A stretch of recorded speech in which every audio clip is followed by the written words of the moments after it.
La carta llegó un martes. Carmen Reyes la leyó 3 veces, de pie en el umbral de la casa que ya no era suya, con el sol de octubre cayendo sobre sus hombros como una sentencia. Por la presente se notifica que la propiedad conocida como Rancho Fuentes, incluyendo todas las tierras, ganado y construcciones anexas, pasa a título de la familia Reyes Domingo, en virtud del contrato firmado por el difunto Esteban Reyes el día 14 de marzo de 1889. Cuéntanos aquí abajo en los comentarios de qué ciudad nos escuchas.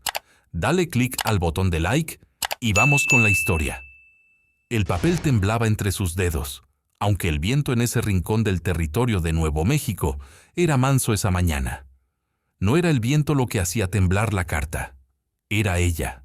Era Carmen Reyes, 29 años, 3 meses de viudez, y aunque todavía no lo sabía con certeza, pero su cuerpo ya lo susurraba en el silencio de cada madrugada.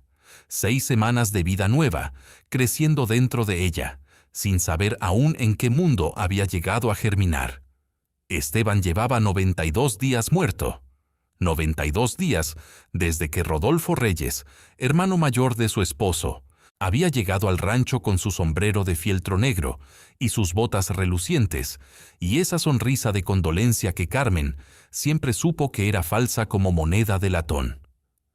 92 días desde el entierro bajo el álamo grande junto al río, con el cura diciendo palabras sobre el polvo y el retorno al polvo, mientras la familia política de Carmen la miraba desde el otro lado de la tumba, como si ella fuera el intruso, como si fuera ella quien sobrara en esa tierra que su marido había trabajado durante 8 años, con las manos ampolladas y la espalda rota.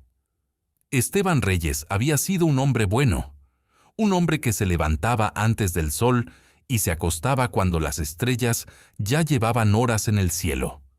Un hombre que había construido ese rancho desde nada, desde un lote de tierra árida y un préstamo imposible, piedra a piedra y viga a viga, hasta convertirlo en algo verde y real y suyo. O eso creía Carmen. Eso creía él también, hasta que llegó el abogado con el contrato. El contrato. Ahí estaba el veneno, escondido entre cláusulas que Esteban no había entendido del todo, porque había terminado apenas la escuela primaria, y las palabras legales se le enredaban en la lengua como alambre de púas. Don Severino Alcántara, notario de Ciénaga del Norte, hombre de confianza de la familia Reyes Domingo, desde antes de que Carmen naciera, había redactado aquel documento con la habilidad de quien lleva décadas construyendo trampas que parecen favores. En el papel decía una cosa, en la realidad legal decía otra. Y Esteban, que confiaba en la familia de su padre muerto más de lo que debería, lo había firmado. Lo que el contrato establecía, en el lenguaje serpentino que solo los abogados corruptos dominan, era que en caso de muerte sin heredero varón, la propiedad revertía automáticamente a los Reyes Domingo. Esteban nunca lo supo, o lo supo demasiado tarde, cuando ya estaba enfermo del pulmón y la fiebre lo tenía postrado, y Rodolfo visitaba con demasiada frecuencia y demasiada amabilidad, trayendo botellas de whisky que el médico del pueblo, el doctor Garrison, recetaba como remedio contra la tos, y que Esteban bebía con la fe simple de los hombres que confían en quienes tienen el título de doctor colgado en la pared. Carmen no había sospechado del whisky entonces. Lo sospecharía después, mucho después, cuando ya no importara para salvar a Esteban, pero sí importaría para otra cosa. En los 92 días desde el entierro, Carmen había visitado al sheriff Mendel 2 veces. La primera vez, él la había escuchado con la paciencia aburrida de quien escucha llover. La segunda, directamente le dijo que el contrato era válido, que había sido revisado por el juez Parham, que ella debería agradecer que la familia le estuviera dando una semana para salir en lugar de llamar al alguacil. Las mujeres de la ciudad, las que antes saludaban a Carmen en la iglesia y le preguntaban por su huerto, de repente tenían prisa cuando la veían venir. El mundo se había angostado hasta caber en esa carta doblada que sostenía en las manos. Una semana. Le daban una semana para recoger lo suyo y marcharse. y cuando Carmen preguntó a dónde, porque no tenía familia en 100 millas a la redonda, y el dinero que quedaba en la lata del azúcar no alcanzaba ni para el pasaje al siguiente pueblo, Rodolfo Reyes se había encogido de hombros con esa misma sonrisa de latón, y le dijo que ese ya no era problema de los Reyes Domingo. Dobló la carta, la guardó en el bolsillo del delantal, junto a los $5 que le quedaban, todo su capital, el resumen de su vida entera. $5, y el niño o la niña, que todavía no sabía que existía, pero que ya latía, obstinado y diminuto, en algún lugar bajo su corazón. Adentro de la casa escuchó las pisadas pesadas de Rodolfo, revisando los cuartos, inventariando lo que pronto sería suyo.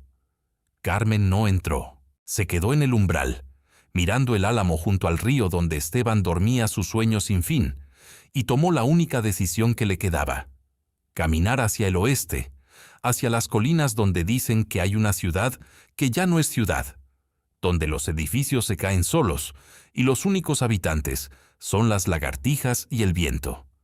Nadie querría esas ruinas, nadie iría a buscarla allá. El sol estaba alto cuando Carmen Reyes ató su maleta al lomo de la mula vieja que Rodolfo no se había molestado en reclamar porque cojeaba del cuarto. Caminó sin mirar atrás, aunque una parte de ella quería mirar, aunque le costó no hacerlo. 4 horas después, cuando el sol empezaba a inclinarse hacia el oeste y sus pies dolían dentro de las botas, y la mula se quejaba con cada paso, Carmen vio por primera vez las siluetas de Mineral Springs, una calle principal de fachadas huecas, un campanario sin campana, techos hundidos bajo el peso de años de lluvia y abandono. La ciudad fantasma se levantaba contra el cielo naranja como una fotografía de lo que las cosas habían sido antes de que la mina se agotara y la gente se fuera y el silencio entrara a quedarse. Y al fondo de la calle principal, algo que la hizo detenerse. Una cabaña de madera, pequeña, más firme que el resto, con la puerta entreabierta y las ventanas rotas, pero el techo todavía entero. En pie, todavía en pie. Mineral Springs olía a madera vieja y a lluvia de hace mucho tiempo y a algo más, algo que Carmen no supo nombrar hasta después.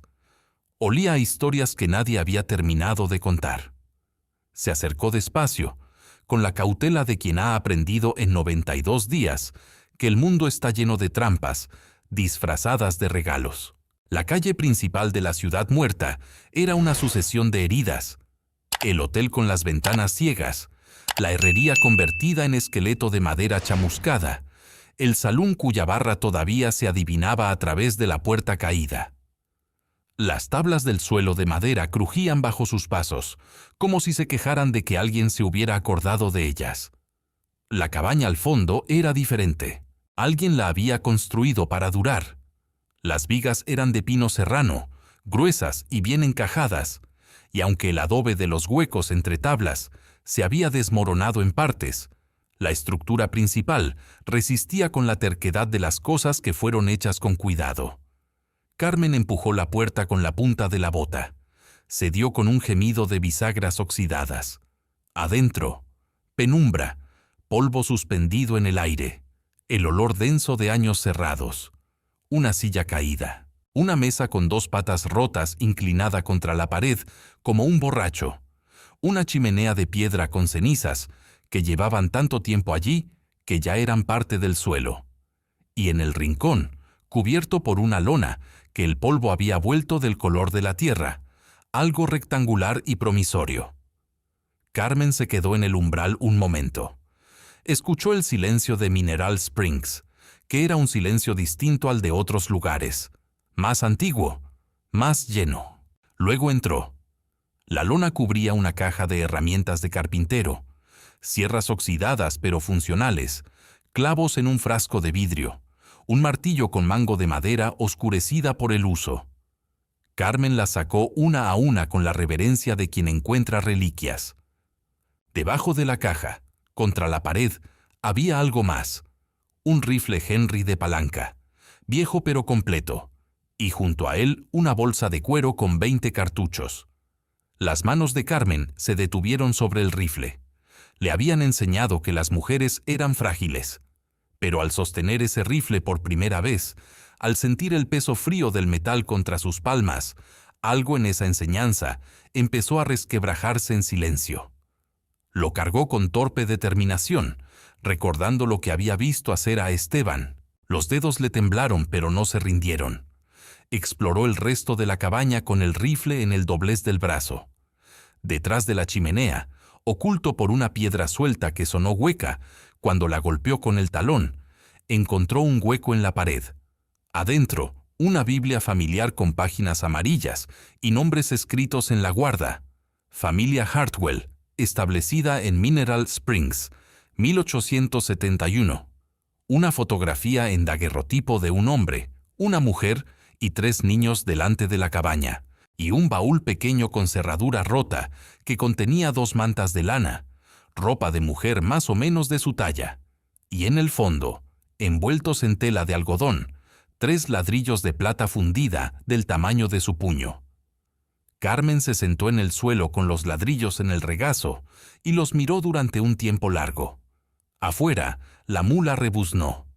No tuvo tiempo de procesar lo que sostenía, porque en ese mismo momento escuchó el sonido que hace la tierra cuando los cascos de varios caballos la golpean a la vez. Se levantó. Miró por la ventana rota con cuidado de no asomar la cabeza. 3 jinetes en la calle principal, con las siluetas alargadas por el sol que ya tocaba el horizonte. Uno de ellos llevaba el chaleco con estrella del alguacil de Ciénaga del Norte. Carmen guardó los ladrillos bajo las mantas en el baúl. Apagó la lámpara que había encendido. Se puso detrás de la puerta con el rifle apuntado a la altura donde estaría el pecho de un hombre que intentara entrar. Los cascos se detuvieron afuera. ¿Hay alguien?, dijo una voz. No era voz amable. Carmen no respondió.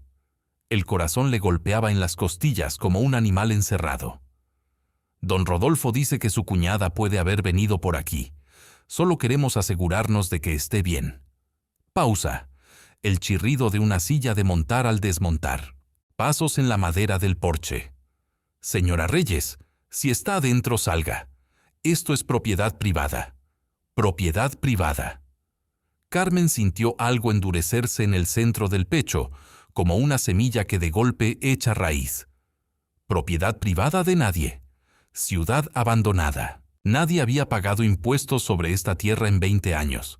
Lo sabía porque Esteban le había hablado alguna vez de Mineral Springs y de cómo los títulos de la mina habían quedado en el limbo cuando la compañía se fue a quiebra. El pomo de la puerta giró. Carmen disparó. No al hombre. Al suelo del porche, a un palmo de donde estarían sus pies. La madera astilló. Hubo un grito, más de sorpresa que de dolor, y los pasos retrocedieron rápido. «¡Está armada!», gritó una voz. «Sí estoy armada», dijo Carmen en voz alta, y su voz sonó más firme de lo que se sentía por dentro. «Y sé usarlo. Vuélvanse». Hubo un silencio de deliberación. Luego los cascos retrocedieron. Luego nada. Carmen permaneció detrás de la puerta hasta que la oscuridad fue completa, y el único sonido fue el viento entre las fachadas vacías de Mineral Springs. Luego se permitió respirar. Luego se permitió temblar. Luego, cuando el temblor pasó, buscó las mantas en el baúl y se acurrucó junto a la chimenea apagada con el rifle al lado. Esa noche, Carmen Reyes durmió en lo que todavía no sabía que pronto sería suyo. Los días que siguieron fueron una escuela brutal y silenciosa. Carmen reparó la chimenea usando el mortero que encontró en la herrería abandonada, mezclado con agua del pozo detrás del salón, que todavía daba agua, turbia pero potable después de hervirla. Selló las grietas de las paredes con adobe nuevo, que aprendió a mezclar por ensayo y error. Reinstaló las bisagras de la puerta con tornillos encontrados en la caja de herramientas.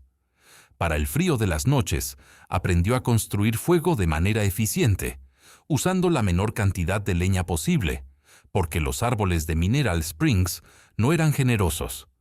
Aprendió a cazar con el rifle. Los primeros 3 intentos fueron fracasos vergonzosos. El cuarto, un conejo. El quinto, 2. Cuando logró limpiar y cocinar el primero, lo hizo con una torpeza que Esteban hubiera encontrado entrañable, pero lo comió entero y no dejó ni los huesos. La exploración sistemática de Mineral Springs le fue revelando sus secretos poco a poco, como quien descifra un idioma antiguo. El hotel abandonado tenía en su bodega 50 latas de conservas selladas, algunas hinchadas e inservibles, pero otras todavía buenas. La tienda general tenía herramientas colgadas en la pared que nadie había reclamado. La antigua oficina de la compañía minera, un edificio más sólido que los demás, estaba cerrada con candado, pero el candado cedió ante una barra de hierro y 10 minutos de trabajo.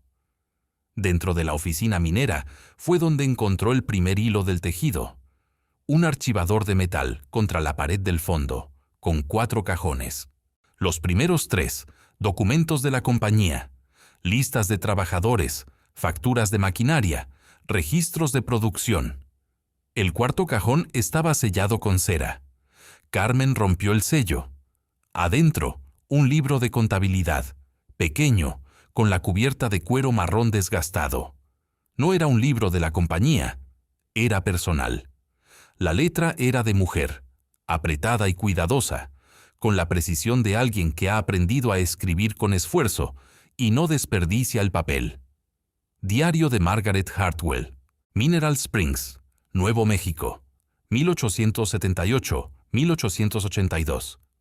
Carmen lo abrió al azar, 15 de agosto de 1880. El doctor Garrison vino hoy a ver a Thomas.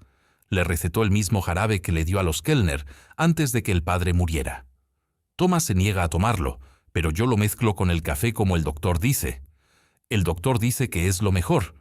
Confío en el doctor. Todo el mundo en Mineral Springs confía en el doctor. Pasó varias páginas. 3 de noviembre de 1880. Thomas firmó los papeles que trajo don Severino. Yo no los leí. Thomas tampoco los leyó bien. Estaba tan cansado, tan débil. Don Severino dice que son para proteger nuestra mina en caso de que Thomas no mejore. Don Severino es el notario de la familia Reyes Domingo desde siempre. Supongo que es de confianza. Carmen se detuvo. Reyes Domingo. El mismo nombre en el contrato de Esteban. El mismo notario. Don Severino Alcántara. Con manos que ya no temblaban, sino que ardían, pasó más páginas. 12 de enero de 1881. Thomas murió esta mañana. El doctor Garrison dice que fue su corazón débil. Yo miro las botellas del jarabe vacías, alineadas en el alféizar, y pienso en los Kellner, y en los Moreno, y en los Arriaga, y en todos los que el doctor Garrison ha tratado en los últimos 3 años, y que han muerto dejando propiedades que terminaron en manos de la familia Reyes Domingo, y no sé qué pensar. Tengo miedo de pensar lo que estoy pensando. 19 de marzo de 1881. Don Severino me explicó el contrato. La mina ya no es mía. Nunca fue realmente mía desde que Thomas firmó. Fui a ver al sheriff. El sheriff es cuñado de Rodolfo Reyes. Me reí sola en la calle cuando salí de su oficina, porque si no me reía, iba a hacer algo peor. 2 de mayo de 1881. Me voy mañana. Antes de irme, voy a esconder esto donde nadie lo encuentre fácilmente, pero donde quien necesite encontrarlo pueda hacerlo. Debajo del corazón del hogar. Que Dios ayude a la que venga después de mí. Carmen cerró el diario. Debajo del corazón del hogar.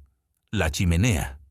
El corazón de cualquier cabaña en el oeste era su chimenea. Esa tarde, mientras el sol naranja entraba oblicuo por las ventanas reparadas, Carmen Reyes removió piedra por piedra el fondo de la chimenea de la cabaña Hartwell. Las manos le sangraban cuando encontró la caja de lata soldada entre los cimientos. Adentro, 3 escrituras de propiedad de la mina con sellos oficiales, una lista de 12 nombres con fechas y montos, y anotaciones que decían, tratados por Garrison, propiedades transferidas a RD, y algo más que la hizo contener el aliento. Un frasco de vidrio con restos de polvo blanco, y pegada al frasco, con letra de mujer apretada y furiosa.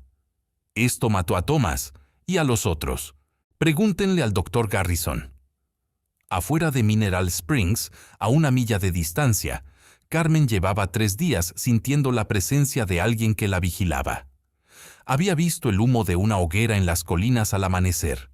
Había encontrado huellas de herradura frescas en el barro junto al pozo.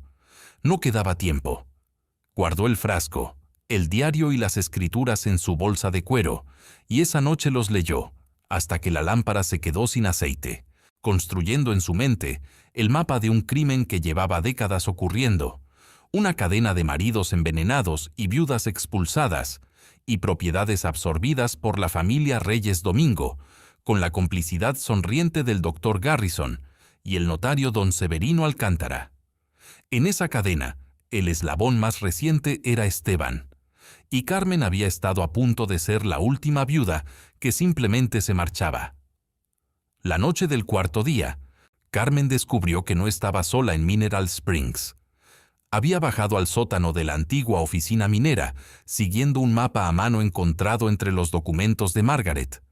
Un pasaje excavado que conectaba la oficina con el nivel superior de la mina abandonada, usado en los tiempos de bonanza para mover plata sin cruzar la calle principal. La lamparina de aceite proyectaba sombras temblorosas contra las paredes de roca, mientras Carmen avanzaba agachada, con el rifle cargado y el bolso de evidencias atado al pecho. El pasaje la llevó a una cámara de techo bajo, con vigas de madera ennegrecida, donde habían instalado un montacargas manual. Contra la pared del fondo, cubiertos con lonas impermeables, que no tenían 20 años de antigüedad, sino quizás 2 o 3. 6 cajas de madera selladas con la marca del Ejército de los Estados Unidos. Carmen abrió una con la pata de cabra que había traído. Adentro, documentos, decenas de escrituras, contratos, actas notariales, no solo de Mineral Springs, de Ciénaga del Norte, de Tres Piedras, de Ojo Caliente, de Taos, nombres de familias que Carmen no conocía, pero que el patrón le resultaba dolorosamente familiar. Contratos firmados bajo condiciones de enfermedad o deuda, transferencias de propiedad a la familia Reyes Domingo, fechas que se extendían desde 1871 hasta el año anterior. En total, contando los folios por encima, 47 familias. 47. Mientras Carmen contaba y el número crecía, algo en su interior se transformó de manera irreversible. El miedo seguía allí, quieto y frío en el fondo del estómago, pero sobre él había otra cosa ahora, más caliente y más antigua. La rabia que nace cuando una persona comprende que lo que le hicieron no fue accidente ni mala suerte, sino método, sistema, negocio. Escuchó las voces cuando estaba por subir de regreso. Voces de hombres en el piso de arriba, en la oficina, al menos 4, y una voz que reconoció, aunque solo la había escuchado 2 veces, seca, precisa, con esa cadencia de hombre que nunca duda, porque nunca ha necesitado dudar. El Dr. Garrison. «No me importa si está aquí o no», decía esa voz. «La mina hay que sellarla. Usaron el pasaje. Si encontraron las cajas, hay que quemarlas antes de que llegue cualquier autoridad. Rodolfo quiere esto terminado». «¿Y la mujer?», dijo otra voz. Pausa. «La mujer es el problema de Rodolfo. Yo solo me encargo de los documentos». Carmen apagó la lamparina. La oscuridad del túnel era absoluta. Escuchó el sonido de cajas siendo arrastradas, el olor de queroseno derramado. El pánico subió por su garganta como agua en una inundación. Iban a quemar todo. Con ella adentro, aunque no lo supieran. Empezó a moverse a oscuras, con una mano en la pared de roca, hacia el extremo del túnel que conectaba con el exterior de la montaña, la salida secundaria que Margaret había marcado en el mapa con una X y la anotación por si acaso. Detrás de ella, el olor a queroseno se intensificó. Hubo el sonido de un fósforo. Entonces, desde afuera, una voz nueva, distinta, una voz de mujer, mayor, con la firmeza tranquila de quien ha aprendido que el tono calmo puede ser más intimidante que los gritos. Suelten eso. Las manos donde pueda verlas. Carmen salió por la entrada secundaria a los matorrales de la ladera, justo a tiempo para ver la escena desde arriba. 3 hombres con las manos levantadas, el doctor Garrison con el frasco de queroseno todavía en la mano, y frente a ellos una mujer de unos 60 años, con el pelo blanco recogido y una escopeta de 2 cañones apuntada con la precisión de quien ha tenido esta conversación antes. Carmen bajó la ladera con el rifle en alto. «Yo tengo lo que estaban buscando», dijo, y su voz no tembló. La mujer del pelo blanco la miró un segundo con algo que no era exactamente sorpresa. Era reconocimiento.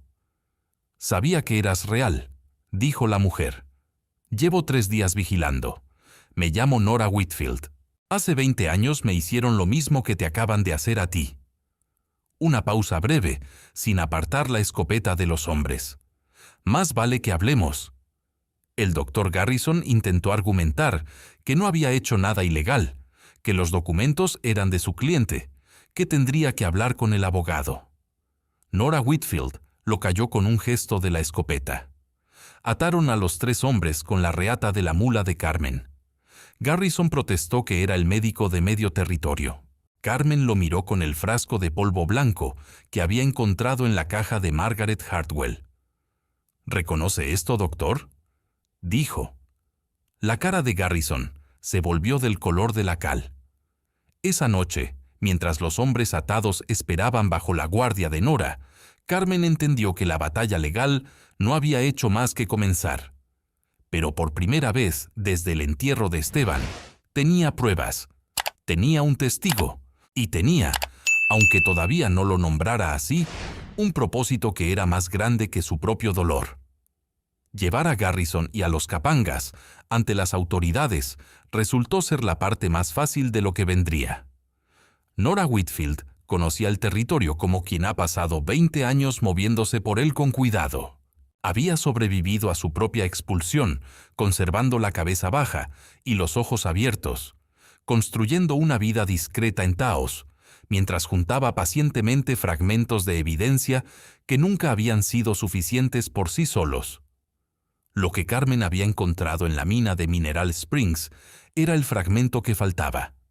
Las cajas del ejército con los documentos originales, antes de que Severino Alcántara los manipulara, probaban el patrón de manera irrefutable. Pero la evidencia no valía nada si nadie con autoridad quería recibirla.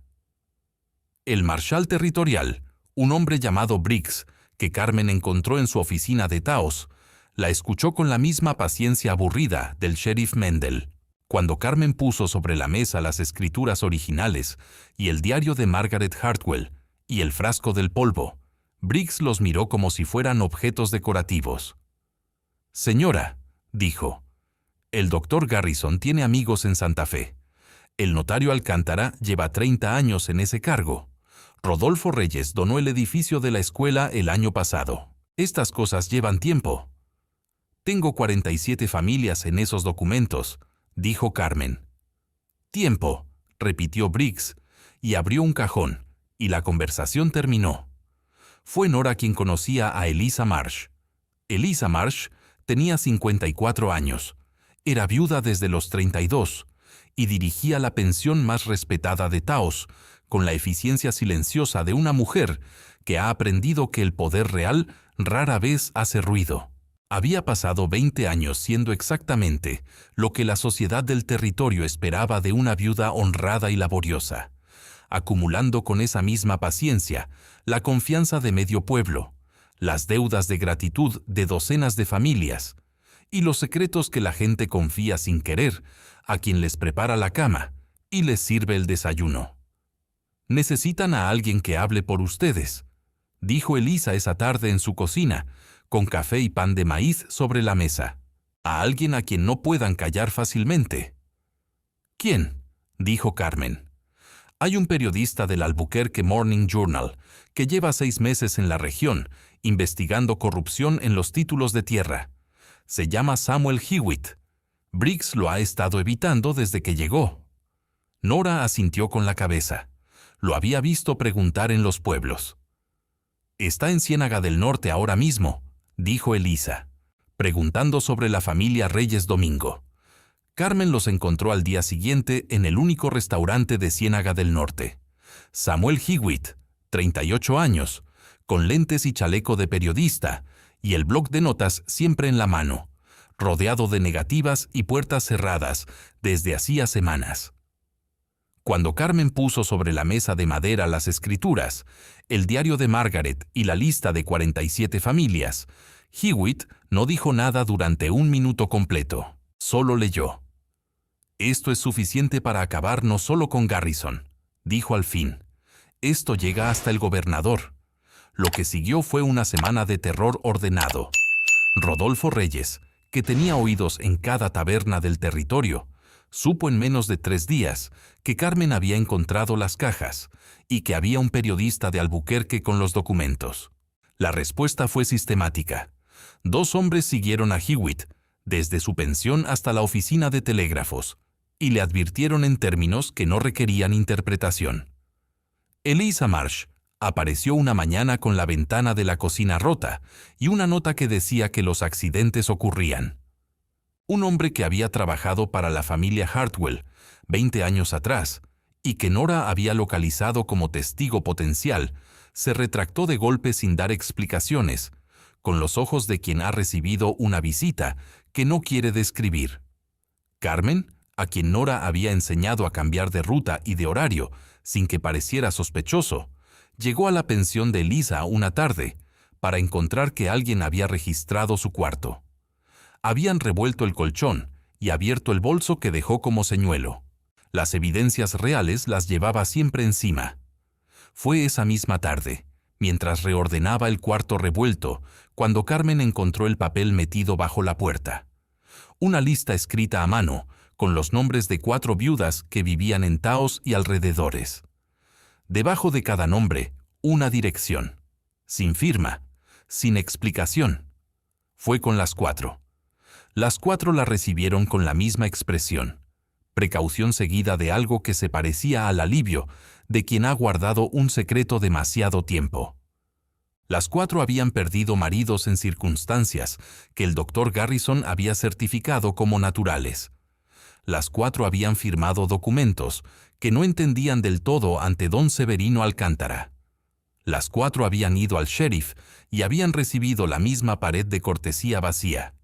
Ninguna de ellas había hablado, porque ninguna creía que hablar serviría de algo. ¿Testificarían?, preguntó Carmen en la cocina de la última, una mujer llamada Petra, con 2 hijos y manos de lavandera. Petra la miró durante un tiempo largo. «¿Y si testificamos y perdemos de todas formas?», dijo. «Entonces habremos intentado algo», dijo Carmen. «¿Qué es más de lo que hemos hecho hasta ahora?». Petra asintió. Las otras 3 también. Esa noche, Samuel Hewitt le dijo que había enviado el primer artículo a Albuquerque por telégrafo. No los documentos completos todavía, sino el esquema general del fraude, los nombres, el patrón de 47 familias. Suficiente para que los editores supieran que la historia existía y que alguien la estaba contando. «Si me pasa algo», dijo Hewitt, y Carmen notó que lo decía con la calma de quien ya ha evaluado el riesgo y decidido que merece correrlo. «Los documentos originales están duplicados, y los duplicados están en 3 lugares distintos. No pueden borrar esto». Carmen pensó en Esteban, en el jarabe que bebía con la fe simple de los hombres que confían en los médicos. Pensó en el bebé, que ya no podía seguir siendo un susurro, porque ya era una certeza que crecía visible, aunque todavía pequeño bajo su ropa. Y pensó en las 47 familias, y en las que vendrían si nadie detenía esto. Al día siguiente salieron hacia Albuquerque. Albuquerque en noviembre de 1889 era una ciudad que olía a tren, y a futuro, y a dinero que llegaba del este. Las calles del centro eran más anchas que cualquier cosa que Carmen hubiera visto, y los edificios de 2 y 3 pisos le parecieron casi arrogantes, después de meses entre ruinas y planicies abiertas. Nora Whitfield, La alojó en casa de una prima suya, en el barrio antiguo, 3 cuadras del Tribunal Federal.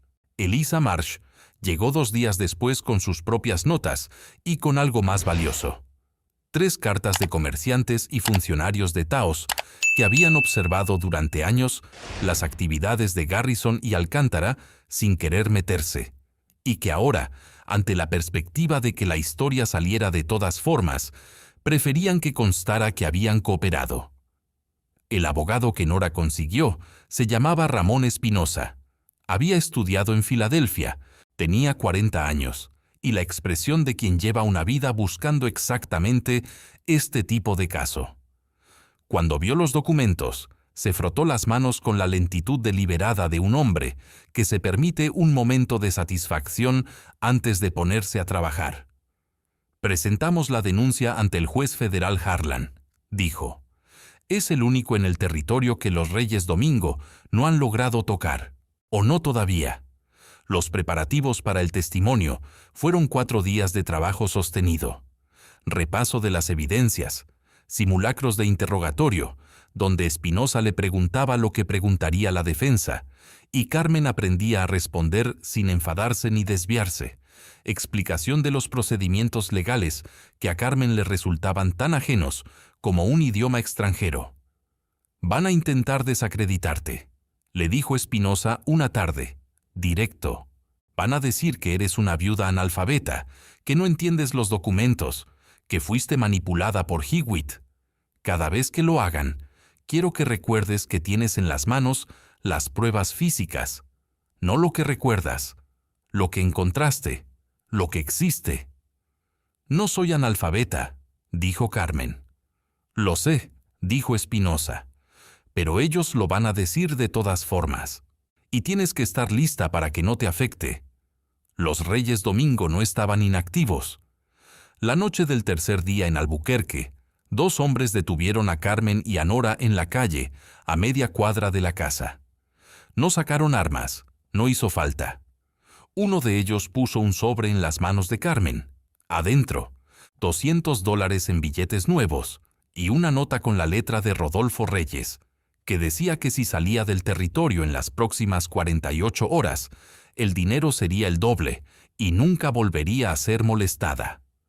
Carmen leyó la nota. Leyó el número. $200 era más dinero del que había visto junto en toda su vida. Devolvió el sobre sin abrir el segundo billete. «Díganle a Rodolfo que no», dijo. Los hombres la miraron como si no entendieran la respuesta. Quizás genuinamente no la entendían.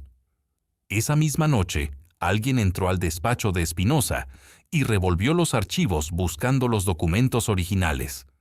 No los encontraron, porque Espinosa los guardaba en una caja fuerte, empotrada detrás de un cuadro, pero el mensaje era claro. Lo que quebró la última resistencia de Carmen no fue el intento de robo, sino lo que pasó el día siguiente. Salió sola al mercado de la calle por pan y una botella de leche, y en la esquina vio a una mujer joven, no mayor de 20 años, con un bebé en el rebozo, y la expresión de quien lleva demasiado tiempo cargando algo demasiado pesado. La mujer vendía flores de papel en una cesta. Un hombre que Carmen no conocía se detuvo ante ella, tomó una flor sin pagar y siguió caminando, y la mujer lo vio alejarse sin decir nada, con esa resignación de quien ya sabe que protestar no sirve. Carmen compró todas las flores de papel que tenía la mujer. No supo explicarlo si alguien le hubiera preguntado. Solo supo que en ese gesto pequeño e inútil había algo que se parecía a lo que quería que su hijo o hija aprendiera sobre cómo moverse por el mundo. Que la dignidad no era un lujo para los que podían permitírsela, sino lo único que nadie podía quitarte si tú no lo entregabas. La víspera del juicio, Carmen se sentó sola en el cuarto prestado y habló en voz baja con Esteban, como lo hacía a veces cuando necesitaba ordenar el interior. Le dijo que mañana iba a hablar. Le dijo que tenía miedo. Le dijo que lo iba a hacer de todas formas. Luego durmió 4 horas, que fue lo que su cuerpo le permitió. Por la mañana, Nora golpeó su puerta antes del amanecer con café caliente, y la expresión de alguien que ya ha pasado por esto y sabe lo que importa decir y lo que no importa. ¿Lista?, dijo Nora. No, dijo Carmen, pero igual voy. La sala del Tribunal Federal de Albuquerque estaba llena hasta los pasillos. El juez Harlan era un hombre de 60 años, con cara de granito, y la reputación de no haber recibido un solo sobre en 20 años de carrera. El jurado era mixto, anglos, hispanos, un hombre que podía ser de origen navajo y que miraba los procedimientos con la atención de quien no da nada por sentado. En la galería, Hewitt y 3 colegas del Morning Journal con sus blocs de notas.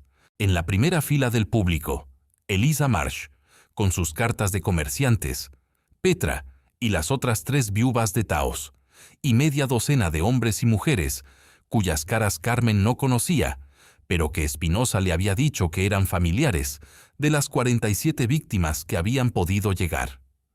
Rodolfo Reyes, de traje gris y expresión de quien aún no cree que esto sea real, tenía a su lado al abogado más caro del territorio, un hombre de Santa Fe llamado Hutchins, que había ganado casos que no debería haber ganado. El doctor Garrison, sentado junto a Rodolfo, miraba el suelo.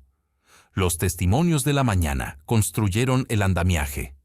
Una testigo superviviente de los años de Mineral Springs describió el patrón del fraude con los contratos.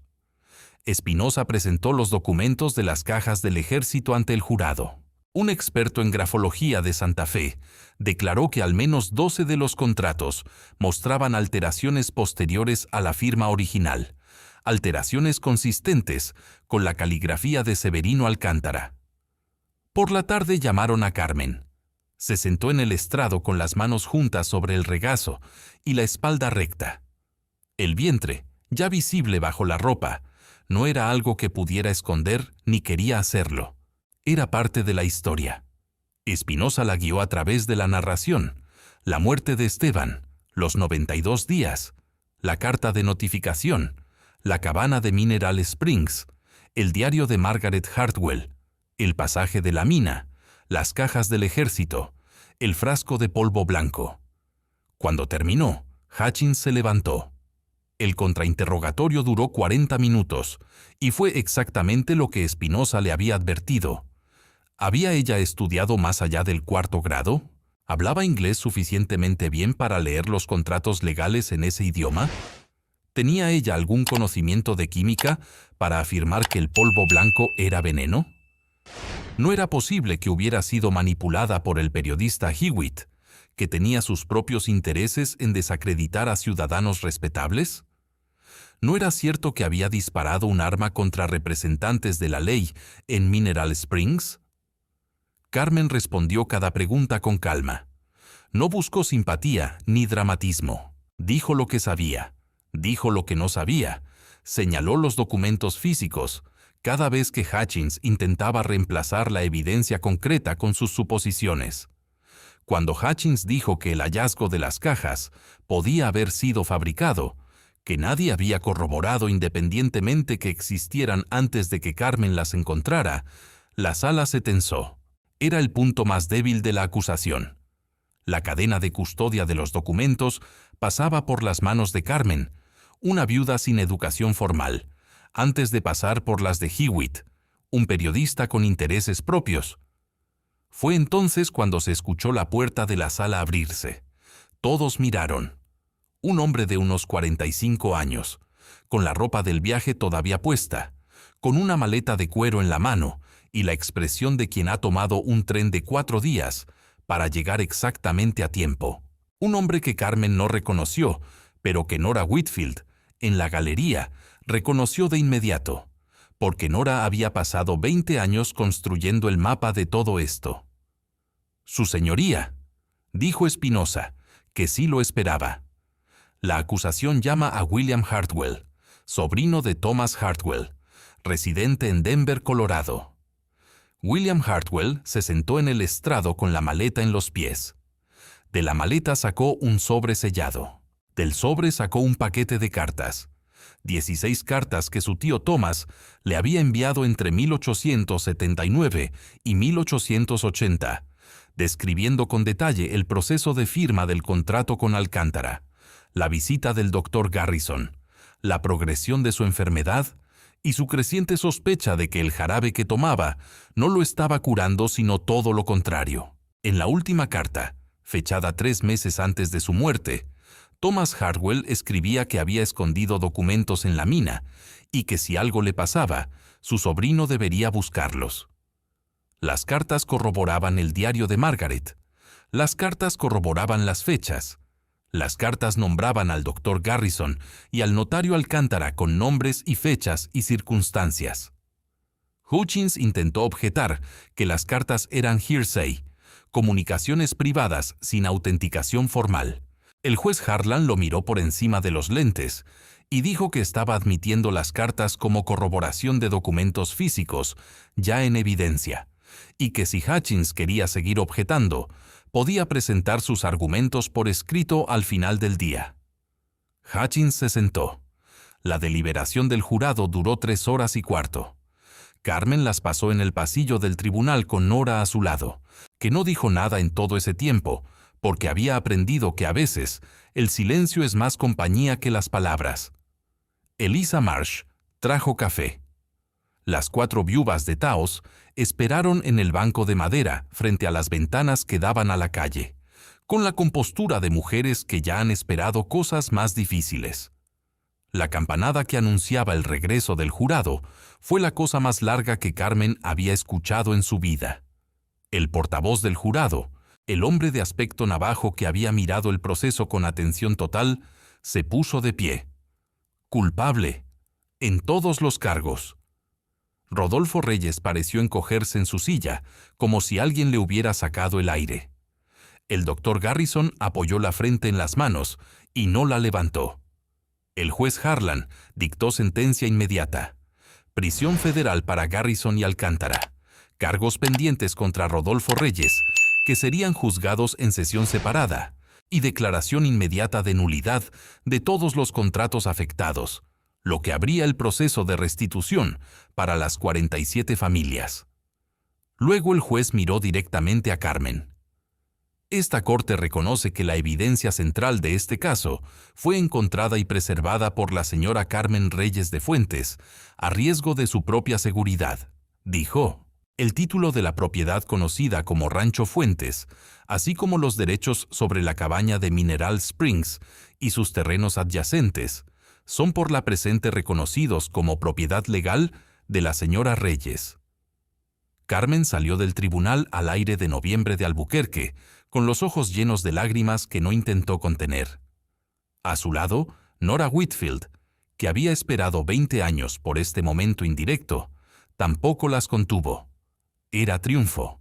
Era también algo más silencioso, más profundo, el reconocimiento de que las cosas pueden cambiar si alguien se niega a aceptar que no pueden.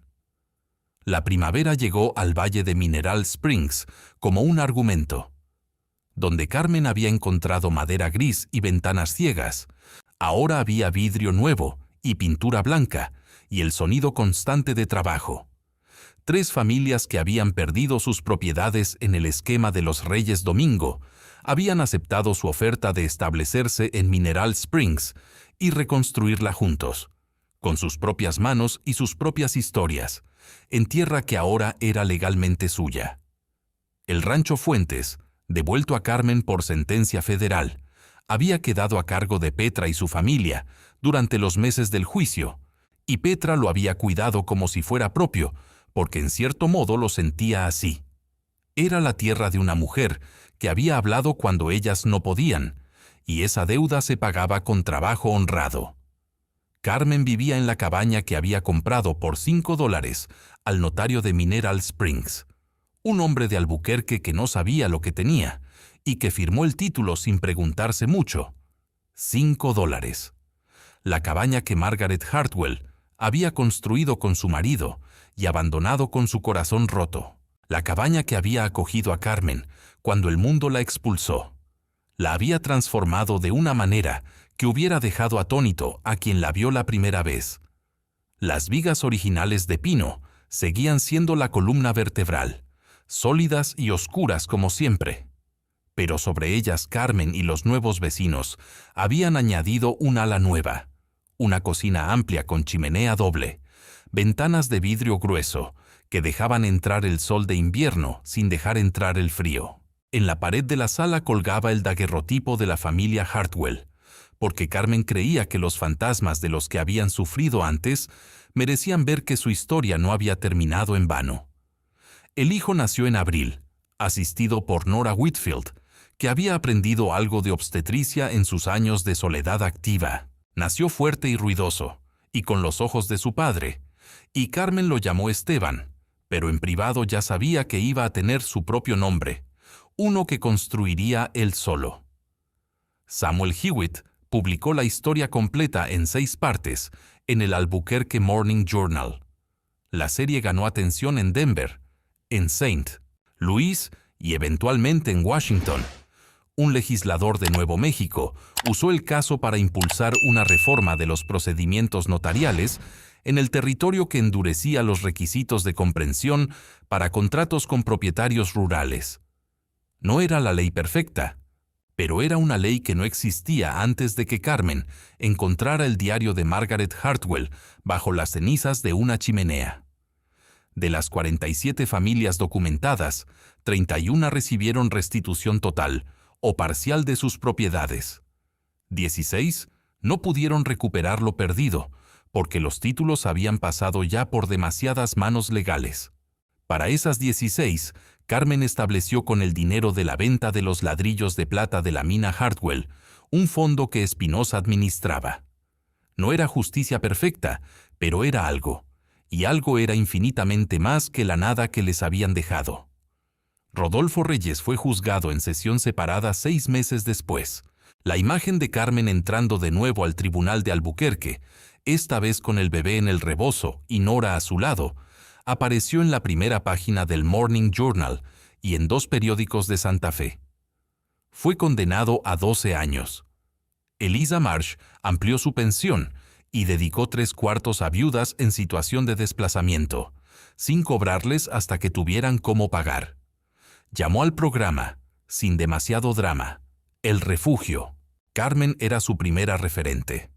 La escuela de Mineral Springs abrió en septiembre con 16 niños, incluyendo los hijos de las 3 familias nuevas y 2 niños de una familia de pastores navajos de las colinas que antes nunca habían tenido escuela accesible. Carmen enseñaba los viernes, el día que podía, sentada en la misma silla donde había encontrado la caja de herramientas del carpintero. Le gustaba eso. Le gustaba la continuidad de los lugares. Una tarde de octubre, cuando Esteban el pequeño dormía su siesta y el sol caía oblicuo sobre las colinas de Mineral Springs, con ese color naranja oscuro que en otoño dura exactamente 10 minutos antes de convertirse en violeta, Carmen salió al porche de la cabaña y se quedó mirando el valle. El valle era distinto de la ciudad fantasma que había encontrado un año atrás. Tenía humo de cocinas, sonido de niños, el ladrido de un perro que alguien había traído del pueblo. Las fachadas que antes eran heridas abiertas tenían ahora madera nueva y pintura y vidrio. No era prosperidad todavía. Era el principio de la prosperidad, que es una cosa diferente, pero en ciertos sentidos más hermosa, porque todavía contiene la memoria de lo que costó. Carmen pensó en Margaret Hartwell, que había escondido su diario debajo del corazón del hogar con la esperanza de que alguien lo encontrara. Pensó en lo que cuesta escribir esa frase: que Dios ayude a la que venga después de mí. La valentía silenciosa de dejar una lámpara encendida para quien venga en la oscuridad. Había perdido todo: esposo, hogar, el futuro que había imaginado, pero al reconstruir desde las cenizas, había descubierto algo que nadie podría quitarle: la certeza de que era capaz de sobrevivir cualquier tormenta. Y no solo sobrevivir, sino convertir los escombros en algo que valiera la pena heredar. El sistema había sido diseñado para que mujeres como ella perdieran, pero al negarse a aceptar esa derrota, no solo se salvó a sí misma, Cambió las reglas para todas las que vendrían después. El viento movió los álamos nuevos que había plantado junto al porche. Esteban el pequeño tosió en su cuna adentro y siguió durmiendo. Carmen Reyes, no la viuda de Esteban, no la cuñada de Rodolfo, no la mujer del rancho perdido,